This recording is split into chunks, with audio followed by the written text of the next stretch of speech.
Kamu harus pelajari ini baik-baik. Mustika Rasa. Mustika Rasa itu adalah daftar makanan dari seluruh daerah di Nusantara. Warisan Bung Karno. At least ya, gue gak pernah mual dan muntah gara-gara makanan Indonesia. Specialty gue emang di Italian food.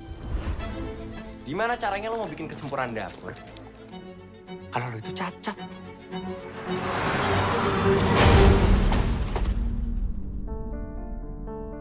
Kabar baiknya, Dokter Bambang itu bilang kalau hasil observasi lidah kamu bagus, kok nggak ada masalah. Ya tapi kabar buruknya lidah aku mati rasa, Dok. Tik, aku sebenarnya kesini mau minta tolong. Hilang bertahun-tahun, datang-datang minta tolong. Ya terus menurutmu aku kudu piye? Bilang ke semua orang kalau aku sebagai chef mual-mual muntah-muntah, nyium bumbu-bumbu lokal gitu. Ya, sesungguhnya obat yang sebenarnya adalah diri sendiri. Dan kamu harus tahu, Reza, the founding fathers berpikir bahwa kuliner ini bisa dijadikan alat politik bangsa. 17 budayawan dan 8 perwira TNI mengumpulkan 1.945 resep. 17 budayawan, 8 perwira, 1945 resep. Hari kemerdekaan kita. Sisa 945 resepnya gimana, Mbak? Masih misteri.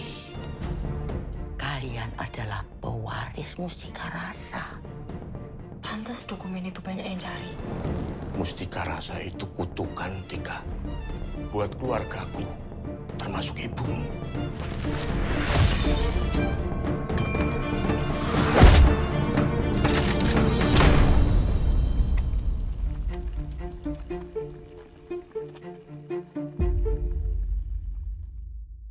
Dalam episode Movie Buff kali ini, Madcom.id kedatangan cast dari Rahasia Rasa, buah garapan sutradara Hanung Bramantyo. Nah, kita akan segera berkenalan dengan mereka.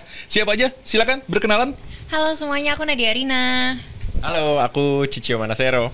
Hai, saya Uli Triani. Oke, kalau aku banyak baca soal riset film ini kan dilatar belakangi dari sebuah buku ya, Mustika Rasa. Apa sih kedekatannya? Sejauh apa sih kedekatan antara Mustika Rasa dengan Rahasia Rasa? Siapa? Ya, Tika. Oke. Silakan. Jadi sebenarnya kedekatannya, ya Mustika Rasa sendiri itu kan sebenarnya buku kumpulan resep masakan Indonesia. Betul. Ya, itu salah satu warisan budaya. Dan memang film ini film tentang masakan Nusantara, film tentang kuliner. Dan yang menariknya lagi tuh sebenarnya ada misteri di balik Mustika Rasa. Jadi sebenarnya sekitar 80% lah film ini isinya Mustika Rasa ya. Iya, dan Mustika Rasanya juga alternate history gitu sih, Mas. Nggak yang historically accurate gitu banget, nggak sih. Nggak yang plot history, nggak. Oke, karena tapi memang ini diambil dari Mustika Rasa. Dari dia, betul. Iya benar. Ayo. Enggak salah dia kayak gitu kayak gitu. Oke, tapi kamu berperan sebagai Tika. Iya. Sayangnya kita hari ini nggak kedatangan Jerome ya, karena Jerome adalah dari main karakter Reza sendiri. Nah, katanya kan, bukan katanya sih sebenarnya Reza itu kan ada gangguan akibat dari kehilangan indera pengecapnya. Nah, kamu sendiri ketika kemudian Reza datang ke desa terus ketemu sama kamu, hubungan apa sih sebenarnya yang terjadi antara Reza sama Tika, kemudian ya apa yang sepanjang cerita film ini terjadi? Mungkin sedikit menjelaskan sebenarnya Tika ini teman kecilnya Reza. Dan karena ada kejadian Reza yang kehilangan indera pengecap itu, dia harus kembali ke rootsnya, bertemu dengan aku, dan di tengah bertemu dengan aku itu akhirnya kita melalui satu perjalanan adventure yang dimana kita menguak apa sih sebenarnya di balik si Mustika Rasa itu. Itu sih sebenarnya. Oke. Tadi sudah misteri, sekarang petualangan. Emang ada apa sih di film ini? Kalau kita bercerita soal Rahasia Rasa kan paling nggak ngomongin soal kuliner. Tapi aku agak terganggu dengan tadi soal misteri, kemudian juga soal petualangan. Memang ada apa? Pencariannya itu kayak gimana sih? Sebenarnya kalau Cio selalu mention Bung Karno itu kan selalu ada misteri-misterinya gitu kan. Conspiracy theory. Iya, ada conspiracy lah. theory-nya. dan Mustika Rasa pun juga sebenarnya ada konspirasi teori yang dimana Mustika Rasa ini, kalau aku jelasin di sini jadi tapi sebenarnya itu maksudnya di balik si buku Mustika Rasa ini tuh ternyata ada rahasia-rahasia lain tentang Indonesia. Tentang yang tidak bisa disebut karena spoiler. Aduh. Gitu. Padahal tadi gue mancing-mancing tuh. Ternyata nggak sukses pemirsa. Oke. Terus Cio, kamu berperan sebagai Alex. Betul. Sahabat kecilnya Reza? Enggak. Sahabat kecilnya itu Tika. Jadi karakterku tuh namanya Alex Chef. Dia nih, let's say temen Jerome dari culinary school segala macam. Terus restoran Jerome atau restoran gue juga, we run it together. Kita punya restoran fine dining yang cukup terkenal, anggap aja Michelin star. Walaupun di Indonesia sebenarnya belum ada ya, tapi anggap aja Michelin star fine dining. Nah di sini karakternya Jerome itu kalau di dapur kan selalu ada hierarkinya ya, ada pangkatnya, udah lumayan militaristik lah. Let's say dia executive chefnya, karakterku tuh di bawahnya dia, second in command-nya lah. Di sini Jerome tuh ambitious banget, pingin stand out. Karakterku Alex juga sangat ambisius, pingin take over, pingin lebih wow lah, pencapaiannya lebih bagus segala macem. Jadi kita sebenarnya teman business partner, teman dari culinary school, teman yang udah kenal lama dan dekat, tapi sebenarnya kita sama-sama saingan lah, sama-sama it's very toxic lah. Dia pengen stand out, karakterku juga pengen stand out. Bahkan kejadian traumatis yang mengakibatkan Jerome kehilangan indera pengecapnya itu salah satu triggernya gara-gara aku juga, yang nggak boleh disebutin apa. Gitu. Karena spoiler. Susah ya, tadi gue tuh coba untuk spoilernya apa gitu, tapi ternyata mereka cukup sadar untuk oke, ini spoiler. Kita lumayan media train. Oke. Publisher kalian jadi lumayan oke lah, harus hati-hati. Kita keceplosan ya. Kan tugas dari wartawan. Bener. Oke, sekarang sosok Catherine. Kalau misalnya Tika dan Alex itu kan semua tentang memasak ya. Tika juru masak, Alex chef gitu. Nah kalau Catherine kayak sebagai filmnya film tentang kuliner tapi dia sebagai ajudan. Nah bingung kan? Ada chef, ada juru masak tapi ada ajudan. Gue nggak mau ngungkap terlalu dalam sih. Giliran kita dipancing-pancing. Gimana ini? Oke. Dan nanti juga di karakter Catherine ini juga ada plot twistnya. Yang tadi berhubungan dengan misteri-misteri yang disebut sama Tika tadi di depan. Sebenarnya gue agak penasaran sih sebenarnya apa gitu kan. Karena gue kalau nyari-nyari lo tuh yang ini Catherine sosoknya apa gitu kan, sampai ya sudahlah. Ya udah makanya nonton aja. Di situ plot twistnya ya. Iya, itu dia di situ plot twistnya. Oke. Nah, Tika, bagaimana kemudian dirimu tuh mempersiapkan kok Tika sih? Nadia, gimana kamu menyiapkan peran kamu sebagai Tika di film Rahasia Rasa ini? Oke, jadi sebenarnya Tika ini kan memang dia tuh punya warung yang cukup terkenal di desanya. Jadi on a daily basis memang dia masak gitu. Dan aku sendiri tuh nggak suka masak dan nggak bisa masak. Bisa tapi nggak enak. Dan nggak jago. Masak gitu. air enak dong. Iya, masak air panas. Oke. Syukurnya. Tapi ya itu karena memang di sini juga disediakan workshop juga dari anak muda jago dan dari dapur film juga. Jadi waktu itu kita workshop 3 minggu ya. Iya, sekitar 3 mingguan. 3 minggu itu memang kita diajarin teknik memotong, kayak motong wortel aja, motong tomat dan motong timun tuh nggak segampang yang kita pikirin ternyata, karena memang bener size-nya tuh harus presisi, harus nggak boleh ada yang tebel agak. Dari chef langsung yang ngajarin kalian workshop, oke. Food stylist sih, dia sekarang udah nggak kerja sebagai chef ya. Iya, Mas Greg tuh he was a chef ya, tapi udah nggak working chef lah, kayak Nadia bilang food stylist. Dan setelah itu yang membantu kita juga udah ada list untuk director shotnya. Jadi memang pas kita workshop juga udah langsung dikasih tahu, oke, untuk shot ini kebutuhan gue ini gitu. Jadi shotlistnya memang sudah ada, jadi mungkin workshop itu tidak membuat kita jadi bisa masak ya, maksudnya memang nggak diajarin step by step bener-bener dari awalnya, tapi memang sesuai yang dibutuhkan oleh director. Oke. Tapi dengar kamu juga belajar bahasa Jawa? Oh iya, betul ya. Oke, jawaban berikutnya harus pakai bahasa Jawa. Syutingnya udah lama loh. Kebetulan kontraknya sudah selesai. Oke. Jadi sekarang saya sudah tidak bisa gitu. Oke, jadi selain workshop, kamu juga mendalami peran dengan coba belajar bahasa Jawa untuk mempersiapkan karakter Tika. What else? Belajar naik motor. Oke. Jadi kebetulan karakter aku ini memang cerita akamsi ya, maksudnya anak kampung Sono. Akamso ya, bukan akamsi ya. Iya, dan dia memang setiap harinya pakai si motor Nggak usah nyebut merek. Motor kopling. Dan maksudnya kalau misalnya emang tiap hari harus naik motor kopling, kita harus memang se-fluent itu kan untuk kayak ngebut dan segala macemnya gitu. Mungkin itu sih menjadi beban juga, selain harus bisa masak dengan secepat itu karena aku memang tiap hari masak.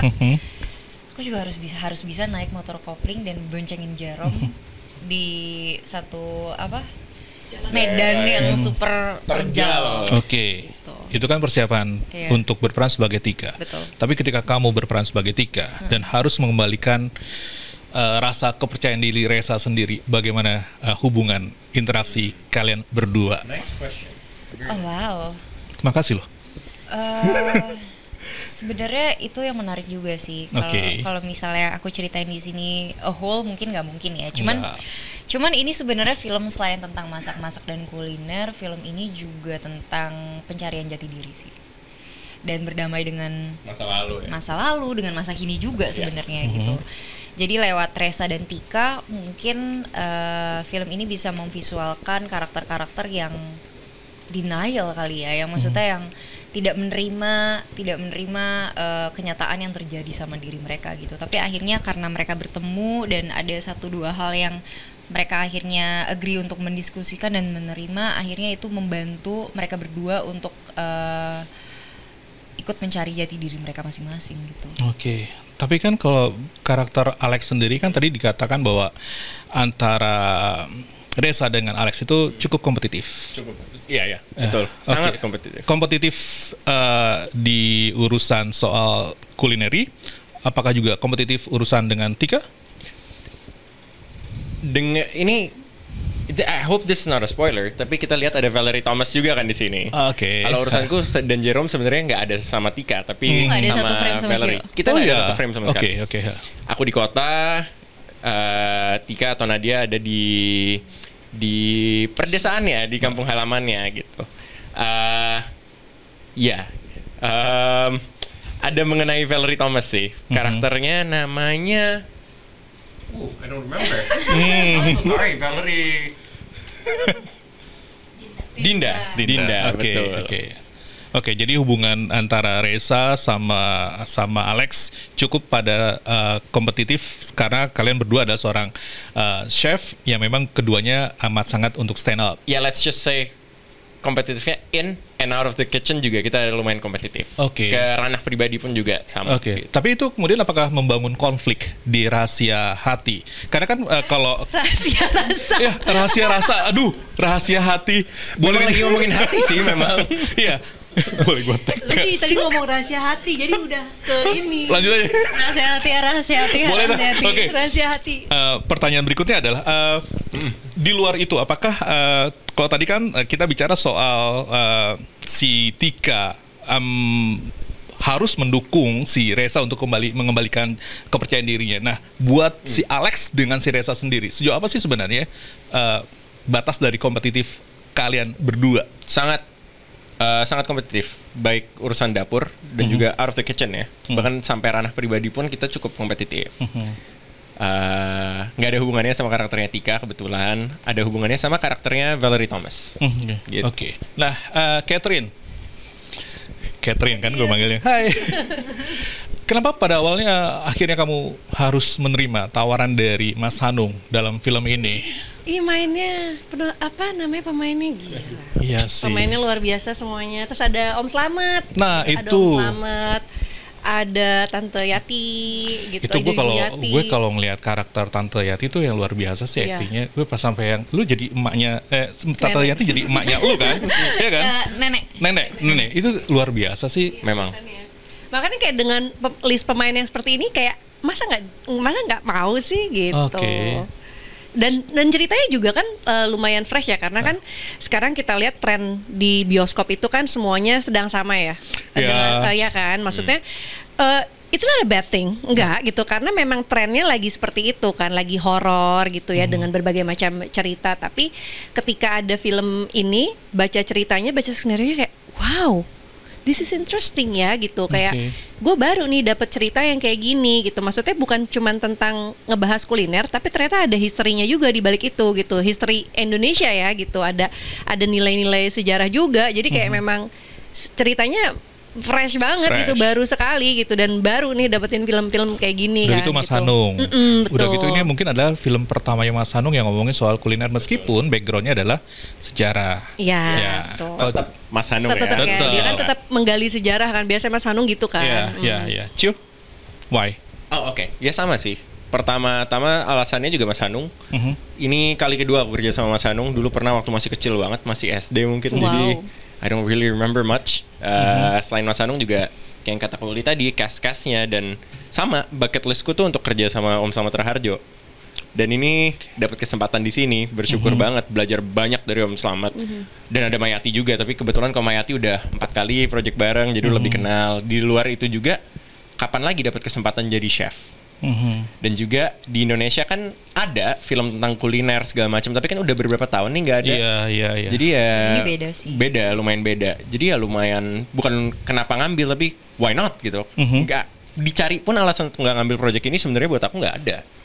Malah bersyukur banget bisa diajak main di sini. Nadia. Semuanya sudah dijawab sama 2 teman saya. Oke, next. Kalau Mas gimana? Bedain. Sama sih, yang pertama bikin aku sangat tertarik adalah pas aku baca skripnya.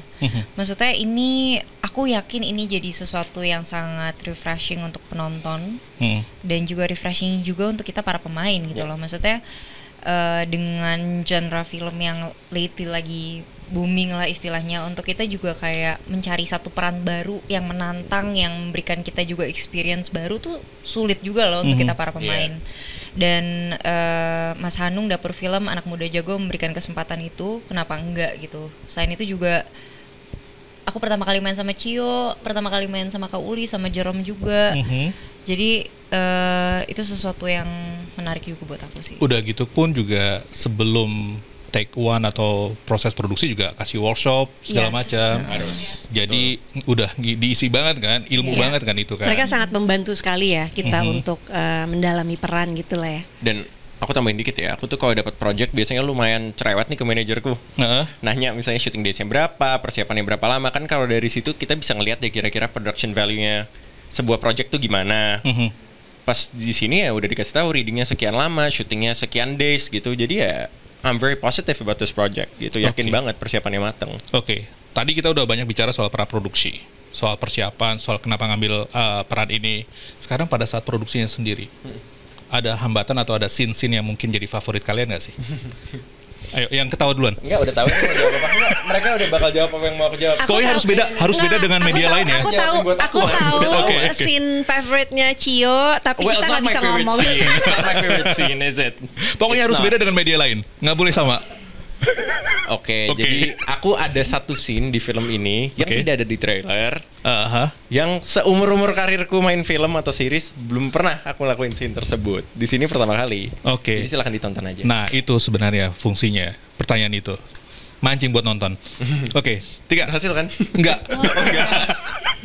Semuanya menarik Berhasil kok, sih. Semuanya menarik buat aku karena semuanya bikin deg-degan gitu. Kayak dari masaknya aja tuh deg-degan. Karena kayak kita sebagai pemain tuh kadang kalau misalnya nanti film kita akan tayang, kita pasti akan jadi kayak questioning, ini believable gak sih? Maksudnya kayak dengan semuanya yang kita udah belajar di workshop, dan sebenarnya kan kita juga harus percaya sama director kita karena dia penonton pertama kita gitu kan. Tapi kan tetap aja pasti kita sebagai yang main pasti kayak ini gimana ya gitu. Dan selain itu naik motor sih, boncengin Jerome tuh sesuatu banget. Nggak kebalik. Aku yang bonceng Jerome makanya itu yang menurut aku kayak dengan medan yang ada itu aku udah kayak takut banget. Iya, dan itu one shot yang super panjang. Naik motor tuh susah loh. Aku yang aslinya punya motor lumayan gede juga, adventure bike lumayan gede. Pernah satu kali syuting nih Nat, naik motor orang. Pas take kebetulan sutradaranya temen juga kayak, kok kayak bukan motor lu ya? Lu kan lancar naik motor. Ya emang bukan motor gue, emang harus apalagi dia harus lihat kayak sangat mahir, akamsi banget kan. Jadi heads off banget, itu susah banget. Masih bisa naik motornya? Udah enggak. Dia kesini naik motor by the way. Serius? Enggak bohong. Uli. Kan mau ada rahasia rasa dulu ya. Kalau misalnya ceritanya ini tentang filmnya kan tentang masak kuliner. Kalau mungkin semua scene menyenangkan ya, semua scene menyenangkan. Cuman yang paling ini malah scene action sama Catherine sama Tika. Bingung kan? Ngomongin kuliner, ngomongin misteri, ngomongin petualangan, terus juga ada actionnya.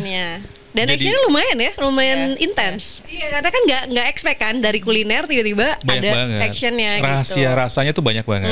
Banyak bumbu-bumbu side dishnya memang. Sama kayak hidup kita nggak sih kayak. Jualan banget ya kalian ngomong ya. Harus nonton ini gitu kan. Karena banyak ini. Tadi yang ngomong Mas sendiri bukan aku. Aku harus nonton nih. Not me. Tuh kan aku ngomong tiba-tiba ada actionnya langsung gue harus nonton nih. Itu kan udah berarti you sold already. Mas Hanung. Tapi suasana syutingnya juga pasti menyenangkan karena nggak di Jakarta kan. Kalau ngeliat dari trailernya tuh kayaknya suasananya pedesaan. Gue bisa tebak bahwa itu ada di Magelang sama di udah nanya gue. Ada di Magelang sih. Memang ada yang di Magelang dan menariknya itu kita kayak ada syuting di pantai juga. Iya. Gunung Kidul. Iya. Jogja. Merapi kan? Aku sih enggak, aku ke Gunung Kidul. Kidul. Iya, aku Merapi. Kita ada di Merapi. Ya seru sih, di Jogja semuanya ada. Oke, nah satu pertanyaan yang mungkin belum terjawab. Ini kan ngomongin soal rahasia rasa, ada sekitar 1.600 resep dan ini dari 17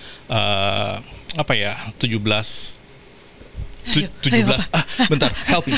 17 cook chef dan 8 dari perwira tentara kayak gitu kan. Nah, bagaimana kemudian mengawinkan benang merahnya ini antara kemudian misteri, petualangan, terus dengan pencarian jati diri, kemudian dengan lokasi syuting yang cukup menyenangkan karena ada di Magelang dan Jogja. Bagaimana kemudian mengawinkan ini semua menjadi benang merah? Sebenarnya benang merahnya itu ada di karakternya Jerome, Chef Reza.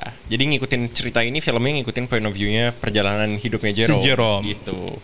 Oke. Along the way dia ketemu siapa, apa yang terjadi atau apa itu kalau diceritain spoiler banget. Gagal lagi gue. Gagal. Dan itu hebatnya penulis kita dan director kita nggak sih? Yang maksudnya bisa mencampurkan yang tadi disebutkan itu. Tapi gini. Menurutku ya, this is not being hard selling atau apa, tapi film ini walaupun bercerita tentang banyak hal dan banyak yang mau disampaikan, tapi dikemasnya nggak yang berat-berat banget ya, Nat? Very light, easy to serius, watch. nggak terlalu berat. Enggak. Tapi kalau judulnya aja rahasia rasa kan rasa-rasanya tuh sesuatu yang berat, tapi ya you still have to think nontonnya. Tapi nggak yang kayak aduh really gimana ya? Aduh, gue kalau nonton, gue mau malas untuk berpikir, tapi kemudian kalau misalkan harus berpikir, bagus dong. Nggak tahu. Tapi kan nggak berpikir yang sampai kayak wah ini ngomongin film orang nih, nggak boleh nih aku nih. Nggak. Tapi ini entertaining kok, entertaining.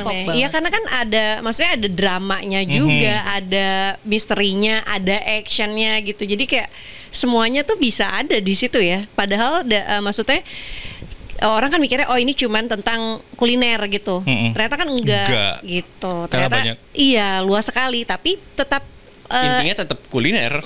Tetap apa ya? Maksudnya tetap light gitu. Banyak elemen-elemen yang pada akhirnya juga nggak kemudian harus dari detik pertama sampai akhir kuliner, tapi juga tadi kan Tika lagi. Nah dia mengatakan bahwa ada misi untuk pencarian jati diri si Reza, terus kemudian Tika juga harus bantu mengembalikan kepercayaan diri Reza, konflik internal antara Alex dan Reza segala macam. Ini semua harus ditonton dalam durasi. Berhasil gue bikin mereka bingung.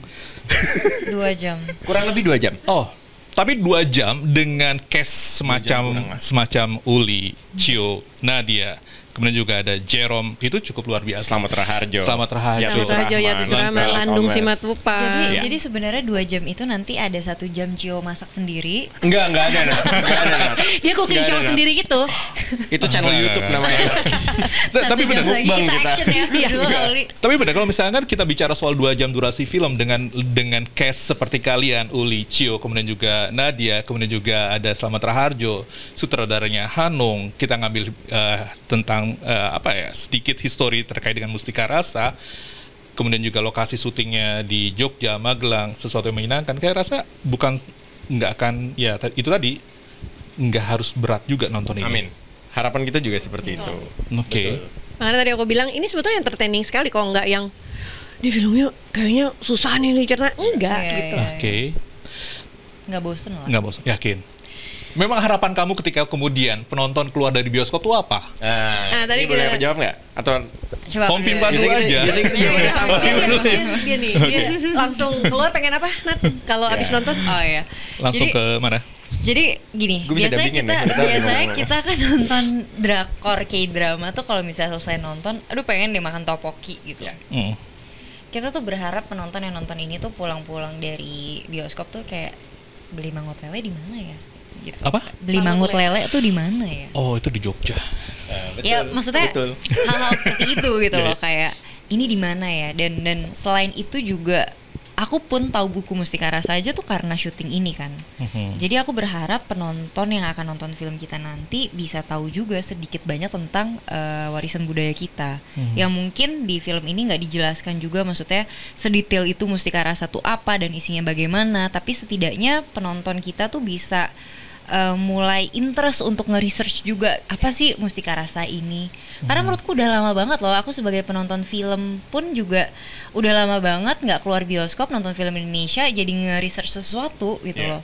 Oke. Iya, kadang-kadang kita kalau abis nonton film, emang ini tahun berapa ya gitu kan? Kita itu langsung juga nge-search pada kan. akhirnya sebelum gue wawancara kalian, gue masih harus belajar juga. Mustika Rasa itu direncanakan oleh Presiden pertama tahun 1960, baru kemudian dirilis tahun 1967. Betul. Di tengah konflik. Iya kan? Iya, jadi gara-gara jadi itu tahu kan. jadi pinter gitu makanya kan. kita pikir kan ini sesuatu cerita yang ditulis oleh direkturnya gitu kan. Oh, dia bikin fiksi lah misalnya gitu. Ternyata enggak kan. Ternyata ini kayak walaupun tadi alternate ini, cuman ini based on si Mustika Rasa sendiri gitu. Mungkin ini nggak akurat banget, tapi contoh yang baik mungkin kalau kita nonton Inglourious Basterds ya Tarantino, kan they killed off Hitler and the Nazis there, right? Yes. Tapi kan it's an alternate history. Kejadian aslinya nggak seperti itu. Jadi gitu. Tanpa spoiler, mungkin kita juga ada sejarah yang dibikin versi alternatifnya di sini. Gitu. Sama mungkin kita kan juga dijajah karena rempah-rempahnya gitu loh. Negara kita dijajah karena rempah-rempahnya. Jadi mungkin semoga penonton setelah nonton ini di bioskop bisa memberikan satu atensi yang lebih besar buat masakan Nusantara. Lebih cinta lah sama warisan budaya kita lebih sendiri. Cinta, lebih menjaga dan melestarikan kuliner Indonesia. Oke. Terus kamu sendiri tadi udah dijawab nih sama Nadia. Uli sendiri? Iya tadi biar kalau misalnya nonton. Enggak, bukan itu justru itu kan itu. Justru jawabannya masih harus beda. Enggak boleh sama. Iya, itu tadi jawaban aku yang melestarikan. Itu dia sebelumnya jawaban kita diambil Nadia. Aja. Iya kalau pokoknya enggak boleh sama, harus kreatif. Kita tuh gitu. Kalau kita tuh enggak ada sejarah ini gitu. Karena kan ya kalau misalnya kita belajar sejarah lah waktu kita di sekolah gitu ya. Biasanya kan sejarah misalnya SD, SMP, SMA. Sejarahnya kan pasti tentang ini itu aja gitu kan, kita nggak tahu ternyata ada sejarah lain tentang kuliner gitu loh. Dan yang kita juga pemain baru tahu ketika main ini gitu. Jadi ternyata sejarah itu ada banyak ya gitu, nggak cuman apalah perang atau apalah tools atau gimana caranya waktu mereka perang pakai misalnya kan kalau gitu bambu runcing atau apalah gitu kan misalnya sejarah gitu. Kalau ini kan kuliner gitu kan kayak kita baru tahu kan ternyata ada Mustika Rasa ini part of our history gitu. Oke. Di tahun 60-an itu kan we know it's the middle of the Cold War dan di Indonesia ada peristiwa kudeta apa segala macam kan. Ini kan sebenarnya Mustika Rasa juga digagas dan jadinya di tahun-tahun sekitar kejadian-kejadian tersebut. It's a shame bahwa seperti dibilang Kak Uli di sekolah kayak Mustika Rasa nggak pernah dibahas sama sekali kan. Aku sih sebenarnya nggak tahu detail Mustika Rasa apa karena juga kembali lagi karena I'm a bit of a nerd, aku suka baca history gitu-gitu jadi tahu, tapi untuk tahu detailnya Mustika Rasa apa aja enggak gitu. Cuma tahu dari satu artikel. Sama sih harapanku orang jadi lebih ngegali di dalam ya, dan bukan cuma Mustika Rasanya doang sebenarnya harapanku. Hal-hal lain soal sejarah gitu juga orang bisa lebih aware gitu. Oke, ada hal lain yang ingin kalian sampaikan terkait dengan film Rahasia Rasa ini? Ada. Buat gini, kalau aku harapanku yang nonton film ini itu bukan cuma chef atau foodies gitu-gitu ya.